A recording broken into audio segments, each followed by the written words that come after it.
Aguardar, meu pessoal do 8º semestre da biologia. São rapidinhos.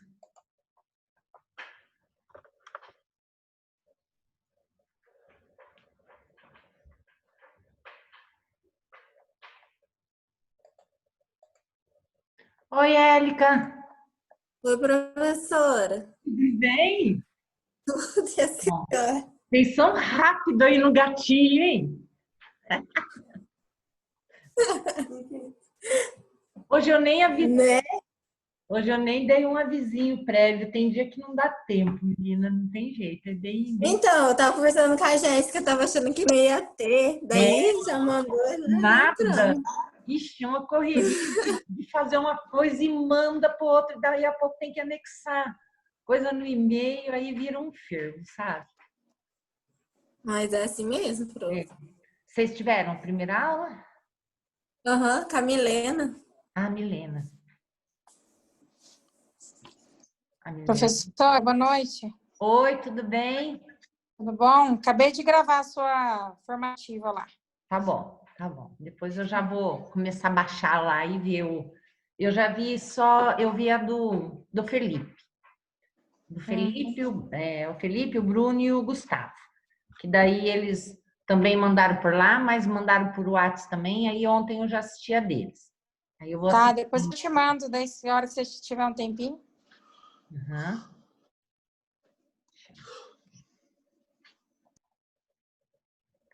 Vamos aguardar só mais um pouquinho, ver se o pessoal entra e a gente já inicia. Não vai ser, acho que tão demorado hoje não, tá? Já chegando no meio da semana, todo mundo já tá meio cansado.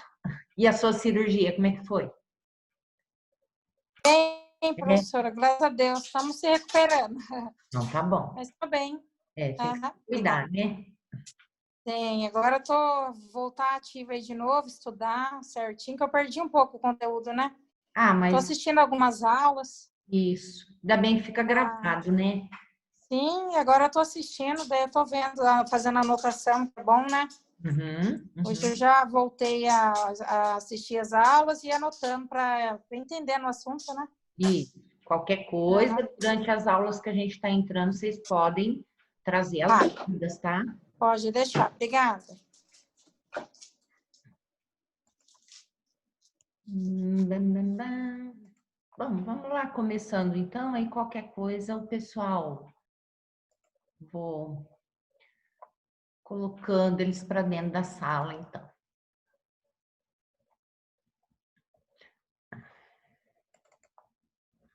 Bom, pessoal, hoje a gente vai falar um pouquinho de desenvolvimento, metamorfose, biologia da reprodução, então, dos insetos, tá?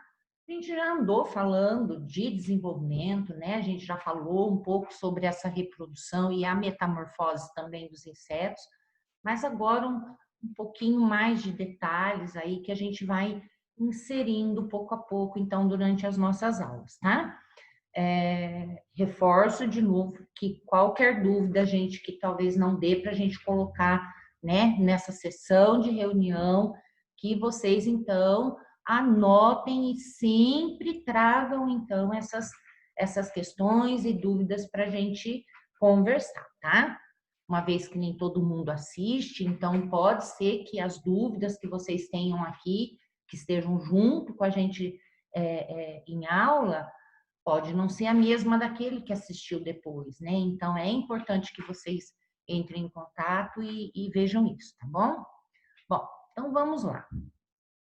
Para que a gente fale também, né, em reprodução de insetos, gente, tem que se levar em conta também que existe uma necessidade, né, assim como para nós humanos também, a gente sempre vê o momento certo de se reproduzir, né?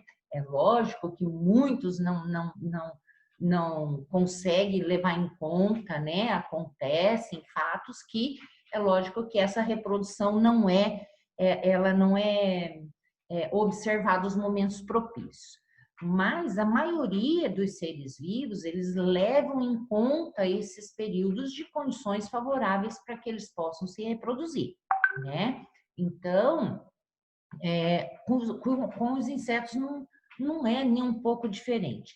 Então, é necessário que se ocorra, então, essas condições, né, ambientais aí propícias para que, então, ele se reproduza. Diante disso, é lógico que insetos é um dos grupos, é o grupo, né, de maior, então, diversidade, e é por isso, então, que eles têm essa particularidade e que, então, diante também dessa reprodução deles, né, de uma facilidade maior de se reproduzir, então. Então, uma coisa que eles levam em consideração são essas condições, né, ambientais favoráveis, de clima, né, de temperatura e tudo, e também a questão de alimento. Então, é claro que se essa população tende a se multiplicar, né, com intensidade, e esse ambiente não favorece o alimento, é lógico que vão perecer, né? Então, pessoal, é diante de todos esses fatores, então, que ocorre uma elevada ou baixa, então, de reprodutividade na maioria aí de outros seres vivos que nós conhecemos, né? O homem por si só, apesar do crescimento populacional que tem, ele vai dando um jeito, mas também nós não podemos crescer aí exponencialmente, porque uma hora isso dá zica, né? Mas que nós temos, então, dentro desse grupo, então, de seres vivos aí, os insetos, uma alta capacidade, então, de reprodutividade, tá? Tem hora que esse clique dali não vai, aí tem que dar os dois. Então, pessoal, a maioria desses seres vivos, eles levam, existe então em consideração o que a gente chama de potencial biótico, tá? Que é a capacidade também desse ambiente suportar, então, essas populações, tá? Mesmo que ocorra uma alta reprodução, um boom aí, dependendo do local, não vai ser suficiente para manter essa população. Então, é lógico que muitos perecem, né? Então, por isso é que Odum já fala lá no seu livro, né? Que a capacidade reprodutiva máxima de uma população sob condições ambientais ótimas, né? Onde, então, ele consegue ali uma estrutura em número de indivíduos, então, que tem essa capacidade, chega lá a capacidade de suporte, né? Aqui a gente tem o crescimento e que, então, aqui chega num total. Todo o ambiente, ele vai ter um limite, então, para suportar essas populações de seres vivos, né? Então, chega ali, vai suportar uma certa quantidade e ali, então, se estabiliza, tá? Voltando aqui, eu acho que vocês já tiveram ou estão tendo como é que é a disciplina do professor Rodrigo, gente? Ecossistema? Não é? Não. Como é que chama? Vocês tiveram ano passado ou não? O que ele está dando para vocês agora, esse semestre? Ecologia.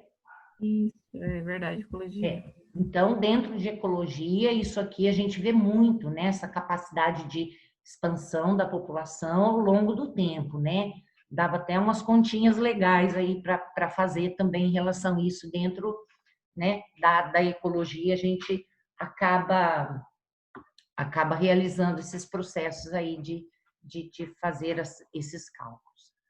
Bom, para a gente, então, falar, né, de reprodução desses e desenvolvimento também, né, a capacidade reprodutiva aí dos insetos, a gente tem que falar antes, então, né, que a gente vai falar aí só um pouquinho, deixa eu admitir o Gustavo aqui. Para a gente falar, então, de reprodução, não adianta a gente falar lá, né, de crescimento, o desenvolvimento dele e a metamorfose. Existe todo um processo anterior, então, que vai desde a fertilização, né? Antes até da fertilização, todo um processo para que ocorra, então, essa reprodução dentro do grupo dos insetos. Então, aqui, olha, a gente inicia... Nossa, como tá ruim aqui. A gente inicia, então, os insetos quando, em momento de reprodução, existe a aproximação dos sexos, então, né? Existem os machos e as fêmeas, então, nesse momento de reprodução, então, existe um sincronismo, né? Então, grande parte desses insetos, então, são dioicos, né? Onde a gente tem machos e fêmeas, tá? E apresentam um curto período de vida. Nós temos insetos aí que logo após ele se tornar adulto, ele vive somente um dia, como as efêmeras, né? Então, a efêmera, para começar, logo que ela está em adulto, ela tem um dia apenas para voar, e não é à toa que ela nem tem aparelho bucal, porque ela nem vai precisar se alimentar, porque o único intuito dela é acasalar, reproduzir antes de morrer, né? Até o final daquele dia. Então, gente, a maioria deles tem o tempo de vida bem curto, né? Temos alguns dípteros aí vivendo 30, 35 dias, 29 dias. Então, para nós, pelo fato de que alguns aí acabam, né, transmitindo doenças, ainda é até um período de vida longa desses insetos, né? Mas que se a gente for ver dentre o tempo de vida de uma grande parte desses seres vivos, é então um grupo que tem uma faixa bastante curtinha, então, de vida, tá? Então, grande parte dos insetos são dioicos e apresentam um curto período de vida, né?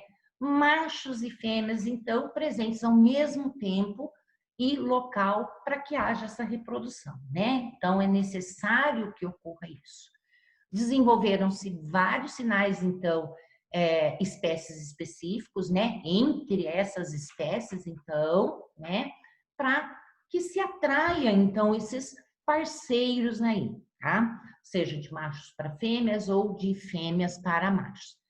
E um desses sinais, então, a gente pode separar como os visuais, né? Então, nós temos aí, dentro dos pirilampos, né? Ou chamados de... como é que é o outro nome que a gente dá, gente? Aqui, os vagalumes, né? Então, esses sinais, eles podem, né? Para procurar parceiros, ou pode ser em busca de outras coisas também, mas que eles são utilizados também e principalmente aí dentro desse processo da reprodução, né? Para chamar, então, esse igual, né? Esse parceiro, então.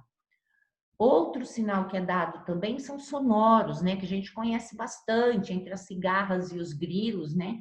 Que tem essa produção de som e que eles também estão aí em função, então, da reprodução também, tá?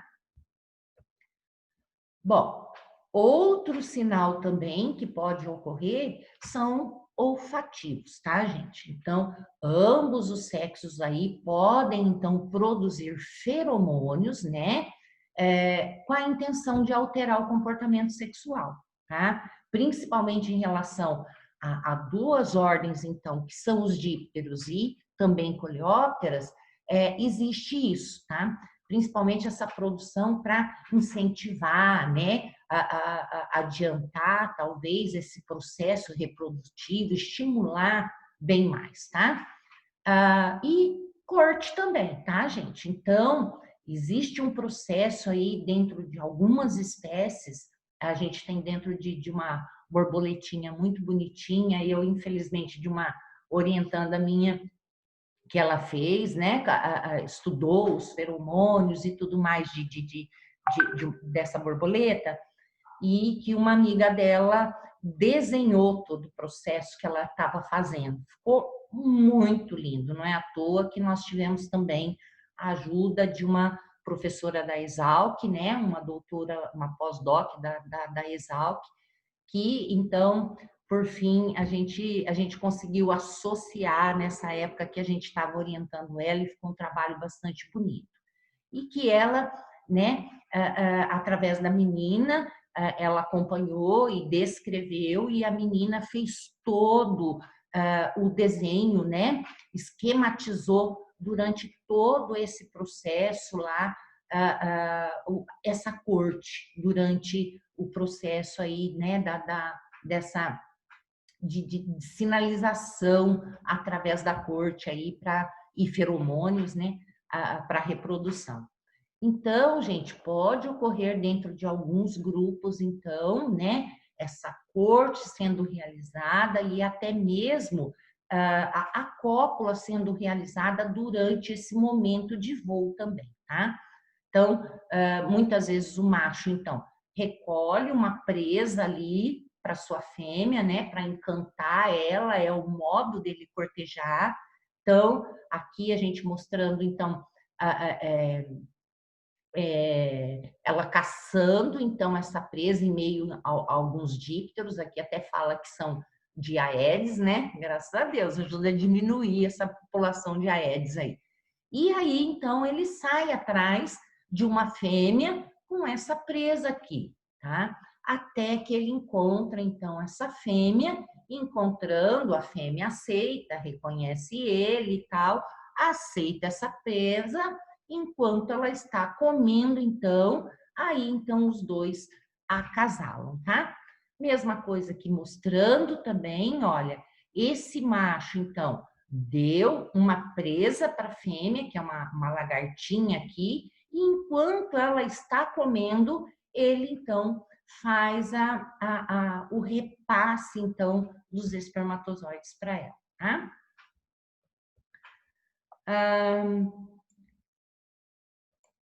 Outra forma também, né, que ocorre dentro, né, e no período de reprodução, é a seleção sexual, tá? Não é que acontece aí, cada inseto vai com qualquer um que chega e pronto, né? Às vezes a gente até vê, às vezes brincadeira de mosquinha, que um vem em cima da outra, ela não quer, se manda e ele insiste, e não é bem assim, tá? Então, existe dentro de cada espécie, né, essas maneiras diferenciadas, tá? Onde pode ser relevada o quê? Essa fêmea, ela vai analisar o dimorfismo sexual que pode ter dentro de uma espécie, né? Ela pode fazer a escolha por um vencedor que vai ali através de um embate, né? De uma briga, a gente sabe que ocorre muito isso, né? E é lógico que ela vai ficar com o vencedor, que esse demonstrou, então, que é o mais o mais adequado para ela, né, para gerar então essa prole dela. Aqui também, olha, temos então esse dimorfismo sexual, né, entre as espécies e seleção também de espermatozoides de mais de um macho. Então, a fêmea, ela é capaz de ser inseminada por mais de um macho, mas ela tem a capacidade de excluir. Só um pouquinho, gente, que eu vou admitir aqui a Rafa. Mas ela tem a capacidade de excluir espermatozoides que foram inseridos por algum macho que ela não queira, tá? Então, bem legal isso aí dentro dos insetos. Oi? Oi, Rafa.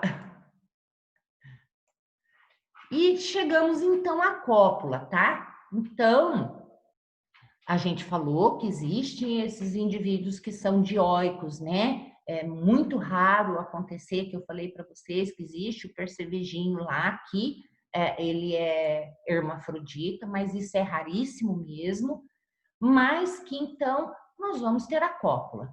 Só que muitos dos machos, em algumas espécies, não têm um aparelho, né, ali genital para realmente transferir, então, esses espermatozoides para as fêmeas. Então, da mesma forma que outros artrópodes, principalmente quando a gente viu dentro de aracnida, né, da subclasse aracnida, a gente via que, então, aranhas, escorpiões, né, e até mesmo alguns da ordem ácare, né, os carrapatos e os ácares, a gente via que eles produziam espermatóforos e que eram, então, colocados no solo para depois inserir, então, nessas fêmeas, né? A mesma coisa pode acontecer aqui. Então, ocorre, então, essa estrutura do espermatóforo, que vai ter, então, todos os espermatozoides lá dentro, e aí sim é colocado, então, né, na vagina dessa fêmea, tá? Então, muitas vezes são colocados ali, e juntamente com esses espermatóforos, podem conter aí também nutrientes junto, ao qual a fêmea pode até mesmo se alimentar deles, né? Porque nesse momento ela vai precisar de toda a energia para acabar de maturar seus ovos, né? Então, bastante necessário. Aqui, deixa eu ver aqui. Aqui até tem, olha, fêmea grilo que copulou recentemente com um espermatóforo fixado no seu gonópodo, né? Então, a gente vê aqui. Machos provêm nutrientes para as fêmeas de diferentes maneiras, né? Então, até faz uma brincadeirinha aqui entre os ousadeiros, né? Uma porque a gente já sabe, a maioria das vezes a fêmea acaba, então, comendo o parceiro, tá? Então, isso é uma estratégia até mesmo para que ela se alimente. E também, aqui, achei mais uma informação, por isso que eu achei bem legal e que muitas vezes a gente não encontra em certos livros que a gente tem para estar pesquisando. E que é que quando os machos estão copulando, né, eles são decapitados, tá? E copulam muito mais vigorosamente por conta da perda do gânglio subesofágico. Então, por isso que ela logo come essa parte da cabeça, porque ela, então, anula esse gânglio subesofágico, que faz o quê? Porque ele inibe os movimentos da copa. Olha que safadinha, né? Então, era bem legal, uma informação que a gente não tinha, tá? Então, acabei deixando aqui para vocês também. E ao ponto de que, né, é lógico, ela está comendo proteína pura também, então uma nutrição bastante necessária para eles, tá? Aí, vamos então, logo após essa cópula, nós temos o armazenamento e a fecundação.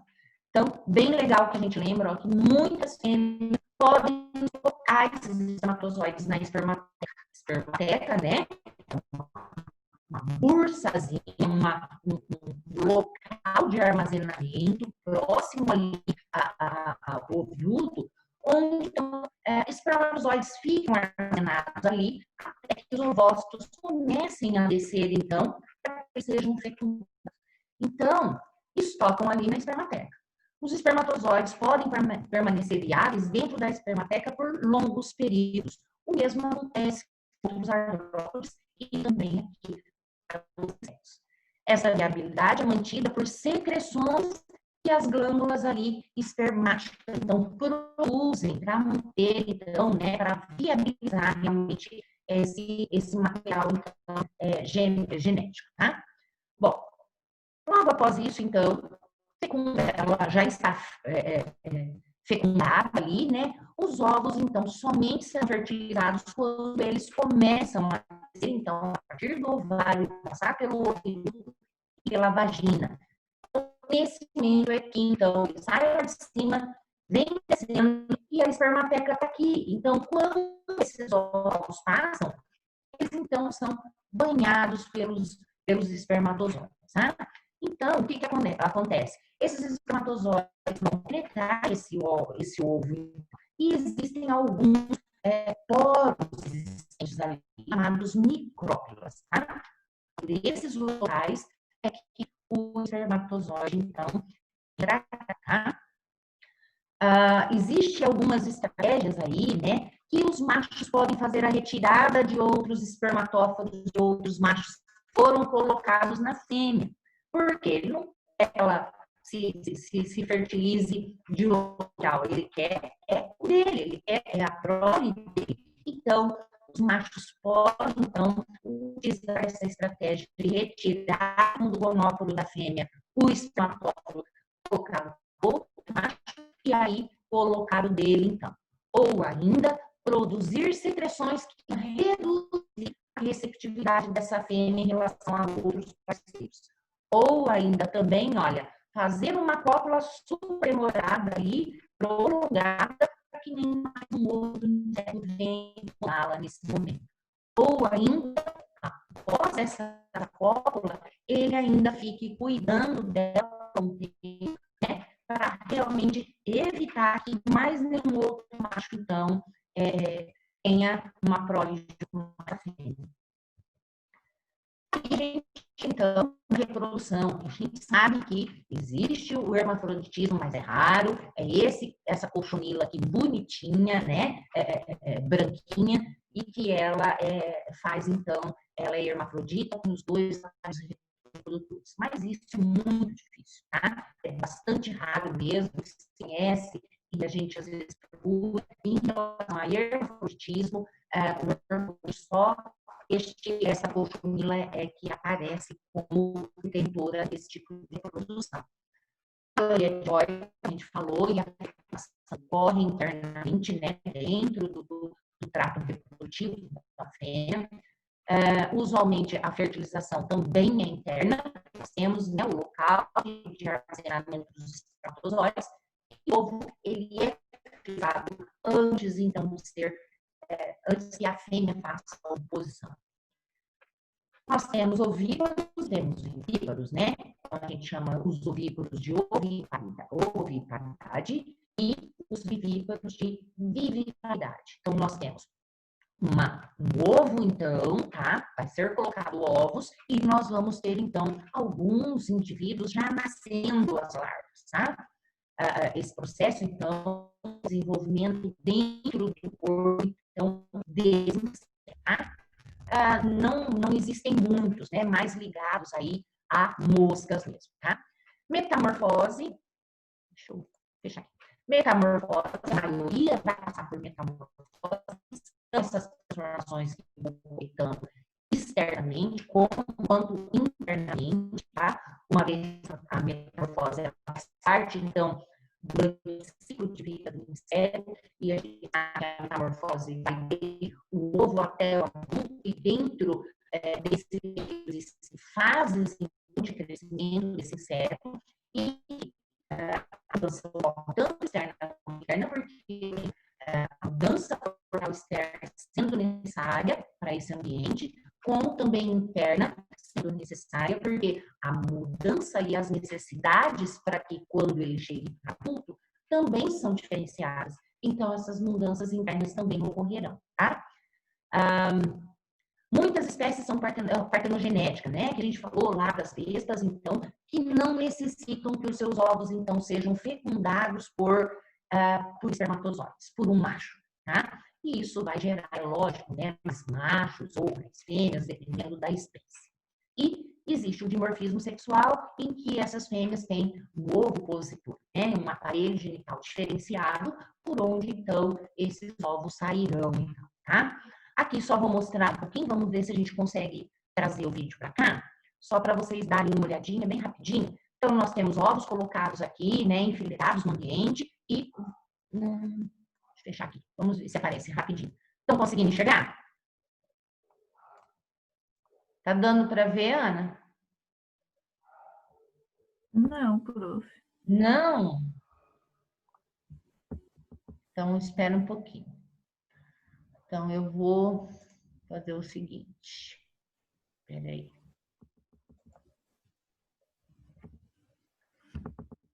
Não consigo. Acho que não é esse aqui também não.